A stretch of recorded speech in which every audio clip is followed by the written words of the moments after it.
এমন দুর্ঘটনা ঘটছে প্রতিদিনই। এই নিয়ে অভিযোগ করা হচ্ছে বারবার, কিন্তু নজর নেই কারো। ঢাকার ২৩ নম্বর ওয়ার্ডের অনেক রাস্তারই এমন করুণ অবস্থা। ময়লা ফেলা নিষেধ এমন কথা লেখা থাকলেও এখান থেকে সিটি কর্পোরেশনের কর্মীরা ময়লা সংগ্রহ করেন। এই ময়লা ছড়িয়ে পড়েছে রাস্তায়, তার ওপর দিয়েই হাঁটতে হয় বাসিন্দাদের। রাস্তায় তো এমন সমস্যা হয়, তো সবাই জানে যে গন্ধ, ডাস্টবিনের গন্ধ হয়, কাপড় চোপড় ময়লা হয়ে যায়, রাস্তায় পানি জমে। বৃষ্টি পড়লে এখানে প্রায় আড়ু পর্যন্ত পানি হয়। বাচ্চারা স্কুলে যেতে পারে না, মুরব্বী যারা আছে মুসল্লিরা মসজিদে নামাজ পড়তে তাদের কষ্ট হয়। সাধারণ মানুষ এবং গাড়ি চলতে খুব কষ্ট। রাস্তায় খোলা ম্যানহোলের কারণে প্রতিদিনই বিপাকে পড়ছেন মালিবাগ হাজীপাড়ার সাধারণ মানুষ। রাজধানী ২৩ নং ওয়ার্ডের ঘনবসতিপূর্ণ এই গলিটিতে এভাবেই খোলা পড়ে আছে এই ম্যানহোলটি। আশেপাশের রাস্তাগুলোতে এমন ঢাকনাবিহীন ম্যানহোলের সংখ্যা আরও অনেক। সামান্য বৃষ্টিতেই যখন এই রাস্তাগুলো হাঁটু পানিতে তলিয়ে যায়, তখন এই ম্যানহোলগুলোই পথচারীদের জন্য হয়ে ওঠে বিপজ্জনক।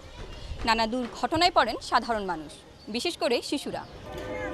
বৃষ্টি নামলে অনেক পানি জমে, অনেক গাড়িগুড়ি পড়ে, মানুষজন পড়ে, স্কুল ছাত্রমাত্র পড়ে। দুই আমলে আমাদের মাননীয় সংসদ সদস্য AK রহমতুল্লাহ ওনার আমলে 10টি পয়সার কাজ এই রাস্তায় হয় না। বারবার বলার পরেও আমরা এই সমস্যার সমাধান করতে পারছি না, তার থেকে পরিত্রাণ পাচ্ছি না। অবশ্য নিজের সংসদীয় এলাকার মানুষদের এসব ভোগান্তির কথা শুনতে নারাজ সংসদ সদস্য রহমতুল্লাহ। আমার এই এলাকার যে দক্ষিণ শুরু করে 16 লক্ষ ভোটার, 16 লক্ষ ভোটার মধ্যে কেন 10 জনে কি করলো না করলে আমার কিছু আসে যায় না। কারণ আমি যখন নির্বাচনে পাস করি 96-ও পাস করছি, 31,000 ভোট বেশি পেয়েছি, মানে ইয়ের থেকে।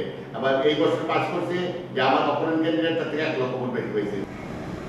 তারপরও এলাকার সমস্যার কথা বলতে গেলে তিনি ক্ষিপ্ত হয়ে ওঠেন। কেন তোমরা বেশি পণ্ডিতি করো না তো, আমারে যাও। এই বিষয়ে আরেকটু জানতে চাইলে সংসদ সদস্য রহমতুল্লাহ অশোভন আচরণ করেন। কার দাও তুমি, কেন আসছো তুমি?